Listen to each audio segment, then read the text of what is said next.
Latest updates के लिए हमारे चैनल हलचल इंडिया को लाइक, शेयर एंड सब्सक्राइब कीजिए एंड यस, बेल आइकन को प्रेस करना मत भूलिए। हेलो हेलो, कौन? चौकी से बोल रहा था। कौन? चौकी से बोल रहा था मैं। चौकी से कौन? प्रदीप। कौन प्रदीप?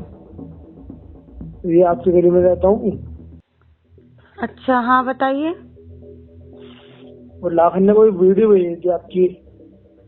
मेरी वीडियो कहाँ भेजी? तो होटल होटल की वीडियो ही। लाखन बोल रहा, तू समझ गया ना? लो बात करो दरोगा साहब से।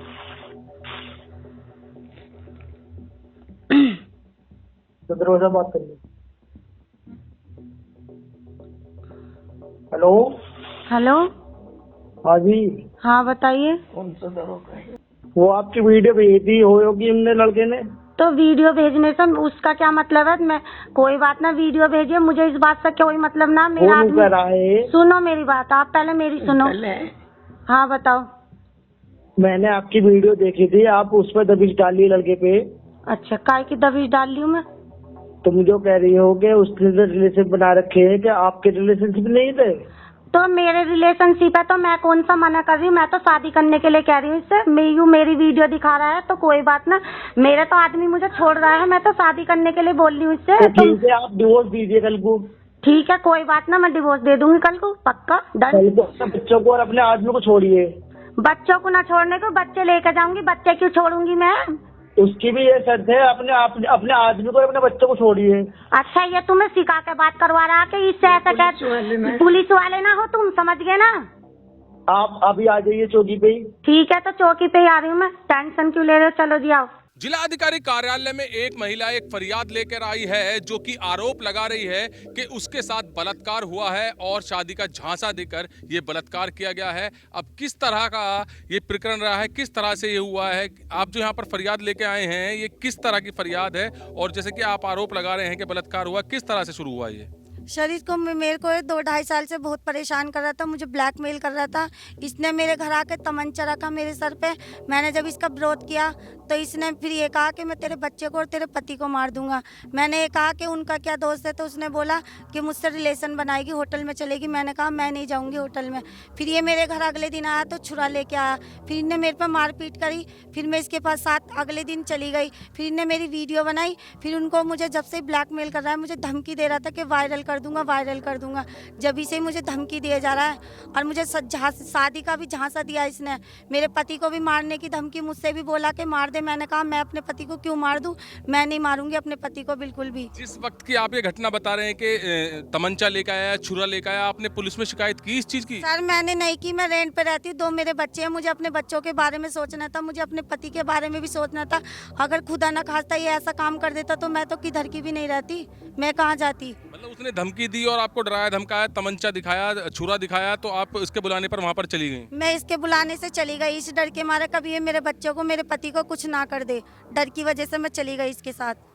और इसने मेरे रिलेशन मुझसे बनाए और इन्हें ये भी बोला कि दोस्तों के साथ भी करेगी तू, और तेरे मुंह पे अपने फेस पे स्टिकर लगा दूंगा और क्या नाम है, तेरी वीडियो वायरल कर दूंगा, तुझे पूरे मोहल्ले समाज में छाप दूंगा।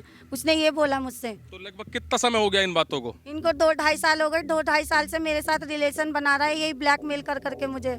अच्छा, अभी एक रिकॉर्डिंग सुना रहे थे आप, उसमें शादी की बात को लेकर जिक्र हो रहा है, वो किस तरह की रिकॉर्डिंग है? उसने ये कहा था, किसी पुलिस को बदनाम कर रहा था। उसने ये बोला था कि क्या नाम है, कि अपने पति को छोड़ोगी, मुझसे शादी करोगी। मैंने कहा ठीक है, हाँ मैं शादी करने के लिए तैयार हूँ। उसने कहा बच्चे भी छोड़ेगी, पति भी छोड़ेगी।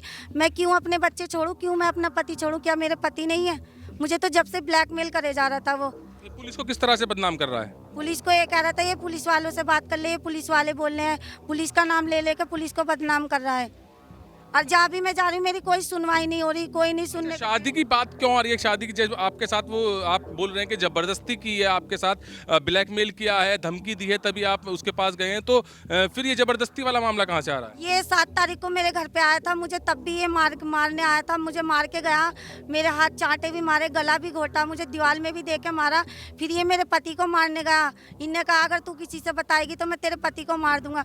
फिर वो मेरे पति को मारने के लिए गया वहाँ पर। जैसे कि शादी की बात चल रही है, आप भी शादी करने के इच्छुक हैं उससे, जैसे कि आप कह रहे हैं कि मेरे पति को पता चल गया है। नहीं नहीं, मैं शादी नहीं करना चाहती, सिर्फ मैं न्याय चाहती हूँ, मुझे न्याय मिल जाए। आज को मैं खड़ी हूँ, कल को कोई और भी खड़ा होगा मेरे जैसा। मैं रिकॉर्डिंग में साफ यही दिख रहा है कि आप भी कह रहे हैं कि बच्चे नहीं छोड़ूंगी मैं, और वो सामने जैसे कि जिससे बात कर रहा है कि पुलिस वाला है, इससे बात कीजिए, तो वो भी कह रहा है कि बच्चों को छोड़ के आइए। आपने बोला कि बच्चों को छोड़ कर नहीं आऊंगी, क्या इसका मतलब आप भी साथ में रहना चाह रहे हैं उसके? नहीं, मैं नहीं रहना चाहती। मैं तो इसलिए बोला था, मैंने जो मेरी बदनामी हो गई थी, मेरे पति मुझे छोड़ने के लिए बोले, तो मैंने तो तब बोली थी, पर मेरे पति नहीं मुझे छोड़ रहे, मैं क्यों रहना चाहूंगी उसके साथ? मैं नहीं रहना चाहती उसके साथ। अच्छा, आपके पति आपका साथ दे रहे हैं? मेरे पति मेरे साथ दे रहे हैं, वो कह रहे हैं तुझे न्याय दिलवा के रहूंगा मैं, या तो मुझे जीते जी न्याय मिलेगा या मेरे मरने के बाद न्याय मिलेगा, और मैं कोई धमकी नहीं दे रही हूँ। कंप्लेंट वगैरह की है उसकी कुछ आपने? मैंने कंप्लेंट की है, कल तीन दिन से उसको थाने में बैठा रखा, उसकी मेरी कोई सुनवाई नहीं कर रहे, वो पैसे भर रहे हैं और बार बार उसी की सुन रहे सब। अच्छा, मुख्यमंत्री भी लगातार यही कह रहे हैं, प्रशासन भी लगातार यही प्रयास कर रहा है कि लोगों तक जानकारी पहुंचे। महिला हेल्पलाइन नंबर आपको पता है, महिला हेल्पलाइन पर भी आप कॉल कर सकते थे, फिर आपने कॉल क्यों नहीं की जब आपको तमंचे के बल पर धमकी दी जा रही थी? सर, मैं रेंट पे रहती हूँ, मुझे 10 बात सोचनी है, मेरे बच्चों का भी फ्यूचर है, मैं कहाँ लेके जाती हूँ अपने बच्चों को? मुझे कोई सपोर्ट नहीं करता, मैं किसी से बात नहीं करती, मैं अलग रहती हूँ, इसलिए मैंने डर के मारे किसी से नहीं बोला। देखिए मैम, अभी आप पुलिस के पास हेल्प मांगने आई हैं, और उस टाइम आप हेल्प मांगने आ जाती तो ये पूरा का पूरा प्रकरण होता ही नहीं। सर, मैं इसलिए तो डर रही थी, कभी मेरे पति के साथ ये कुछ कर दे, कभी मेरे बच्चों के साथ कर दे, और वही काम इसने 7 तारीख को किया, मेरे पति को मारने के लिए गया ये, कि वो तो गया, वो तो जान से मरेगा, तू भी मरेगी, तेरे बच्चे भी खत्म होंगे। क्या नाम है उसका? उसका लाखन नाम है। तो लग रहा है कि अब फील हो रहा है आपको कि अगर आप 1090 पे महिला हेल्पलाइन पर कॉल कर देते। मेरी बहुत बड़ी गलती हुई है, मैं डर गई उससे, मुझे डरना नहीं चाहिए था, मुझे पहले अगर मैं सोच के चलती तो ये आज दिन नहीं देखने पड़ते मुझे। मैं डर गई, मैं इसलिए डर गई कभी मेरे बच्चों को, मेरी फैमिली को कुछ हो जाए, क्योंकि मेरे बच्चे अकेले स्कूल जाते हैं, कोई उनको लेने नहीं जाता, कोई छोड़ने नहीं जाता, वो अकेले खुद जाते हैं मेरे बच्चे स्कूल, इसलिए मैं डर गई। मुख्यमंत्री योगी आदित्यनाथ और प्रशासन, सरकार सभी मिलकर यही प्रयास कर रहे हैं कि महिलाओं के प्रति जो अपराध हो रहे हैं उन पर अंकुश लगाया जाए। हेल्पलाइन नंबर इशू किए हुए हैं, काफी सुविधाएं की हुई हैं महिलाओं के लिए, मगर यहां पर महिलाएं जागरूक होती हुई नजर नहीं आ रही हैं, क्योंकि जिस हिसाब से ये आरोप लगा रही हैं कि इनके साथ बलात्कार हुआ है, ब्लैकमेलिंग हुई है, अगर ये उसी वक्त महिला हेल्पलाइन पर कॉल कर देती तो शायद आज इनको ये कदम ना उठाना पड़ता या ये दिन देखना ना होना पड़ता। क्योंकि जिस हिसाब से ये कह रही हैं कि मेरे बच्चों का डर था, मेरे परिवार का डर था, इसलिए ने पुलिस को कॉल नहीं की, तो वहीं पर आज फिर इनको इस प्रकरण होने के बाद में पुलिस का दरवाजा खटखटाना पड़ रहा है। तो महिलाओं को जागरूक होना पड़ेगा, क्योंकि सरकार लगातार महिलाओं को महिला सशक्तिकरण के तहत, अभियान के तहत जागरूक कर रही है।